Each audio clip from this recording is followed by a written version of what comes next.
یہ کہتے ہیں کہ بہن نے کوشچن کیا کہ کیا رمضان میں پورا قرآن ناظرہ ختم کر لینا یہ کمال ہے، یا پھر ایک اور شخص ہے جو تفسیر کے ساتھ قرآن پاک پڑھتا ہے لیکن 15 سپاروں سے آگے نہیں بڑھ پاتا، یہ افضل ہے؟ میری بہن، آپ 15 سپاروں کی بات کر رہی ہیں، میں بالکل وثوق اور دلائل کے ساتھ ثابت کر سکتا ہوں کہ قرآن عظیم کے ایک رکوع کو اگر آپ ترجمہ اور تفسیر کے ساتھ پڑھ کر اچھی طرح سمجھیں، یہ آپ کے 50 قرآنوں پر بھاری ہے۔ ہماری عوام نے تو سمجھا ہی نہیں ہے، نہ پیغام الہی کو سمجھا نہ کچھ۔ میں آسان الفاظ میں آپ کو عرض کرتا ہوں، ایک بادشاہ نے اپنے غلام کو ایک خط بھیجا اور کہا کہ اس میں 10 احکام ہیں، فوراً سے پیشتر ان کو پورا کرو۔ لیکن جب غلام کے پاس وہ خط پہنچتا ہے وہ پڑھتا نہیں ہے، اس کو سونگھتا ہے، کیا خوشبو ہے، کتنا پیارا لکھا ہوا ہے، کیا پیارا کاغذ ہے، کیا نفیس فرمان ہے۔ پھر اس کو لپیٹ کے ایک ریشم کے کپڑے میں رکھتا ہے، اس پہ عطر لگاتا ہے اور اوپر رکھ دیتا ہے، روزانہ اس کو اتارتا ہے، چومتا ہے، آنکھوں سے لگاتا ہے، سر پہ رکھتا ہے، احکام پڑھتا ہی نہیں ہے۔ پھر 1 مہینے بعد جب بادشاہ اس کو بلاتا ہے کہ ہاں جی احکام پر عمل کیا، تو کہتا ہے کہ بادشاہ سلامت، وہ تو نہیں کیا، لیکن میں نے آپ کے خط کی تعریف کی ہے، اس کو چوما ہے، آنکھوں سے لگایا ہے، سر پہ رکھا ہے، عطر لگایا ہے، اونچے مقام پہ رکھا ہے، روزانہ عقیدت کا اظہار کیا ہے، لائیے میرا انعام۔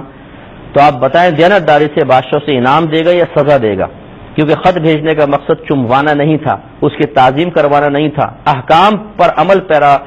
ہونا یہ مطلوب بادشاہ تھا۔ اسی طریقے سے قرآن ہے کہ اللہ نے قرآن اس لیے نازل نہیں کیا کہ آپ اس کو چومیں، آنکھوں سے لگائیں، سر پہ رکھیں، صرف عربی عبارت پڑھیں، بچی رخصت ہونے لگے تو اس کے سر پر رکھ کر اس کو رخصت کر دیں، اور باہم جھگڑے ہوں تو اس پہ حلف اٹھائے جائیں، بلکہ اللہ تعالیٰ نے قرآن پاک کو اس لیے نازل فرمایا تاکہ اس کو پڑھیں، اس کو سمجھیں، اس کی آیات کی روشنی میں اپنا محاسبہ کریں، اپنے عمل کو درست کریں، اس کے احکامات پر عمل کریں۔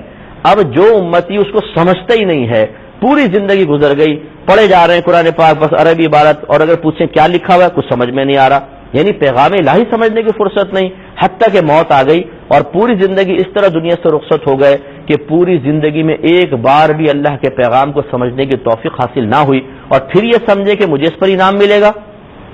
تو میں یہ نہیں کہہ رہا ہوں کہ جو عربی عبارت پڑھتا ہے اس کو ثواب نہیں ملے گا، لیکن قرآن حصول ثواب کے لیے نازل نہیں کیا گیا۔ قرآن اٹھا کے پڑھے، قرآن کو اس لیے نازل کیا گیا تاکہ اس کی آیات پر عمل کیا جائے۔ لہذا جو ایک رکوع پڑھے اسے اچھی طرح سمجھ کے پڑھے، پھر اپنا عملی محاسبہ کرے، اگر اس میں کوئی قابل عمل بات ہے اسے اپنی ذات پر نافذ کرے، کسی ممنوع شے کا ذکر ہے اور وہ ہمارے اندر ہے تو اس گندی عادت کو اپنے اندر سے نکالے، یہ اس کے 50 قرآن پڑھنے سے بہتر ہے۔ اس بات کو سمجھ لیجئے، میں بلا تمثیل عرض کر رہا ہوں، اس سے نہیں ملا رہا ہوں، بلا تمثیل عرض کر رہا ہوں کہ ایک طرف 100 من پیاز رکھ لیں اور ایک طرف 1 کلو سونا رکھ لیں۔ اگر آپ کو آفر کی جائے کہ 1 کلو سونا لے لو یا 100 من پیاز لے لو، اور آپ کہیں جی 100 من پیاز لیں گے، تو آپ کی بے وقوفی کا پروانہ جاری کرنے کی ضرورت نہیں ہے، سب کہیں گے یہ احمق ہیں۔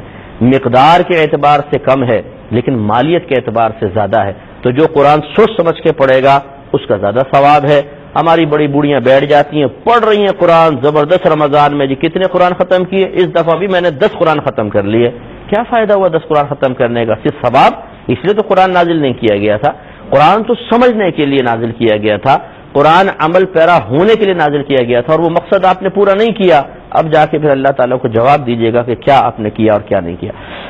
ایک یہ بچی نے کوئی کویشچن کر لیا۔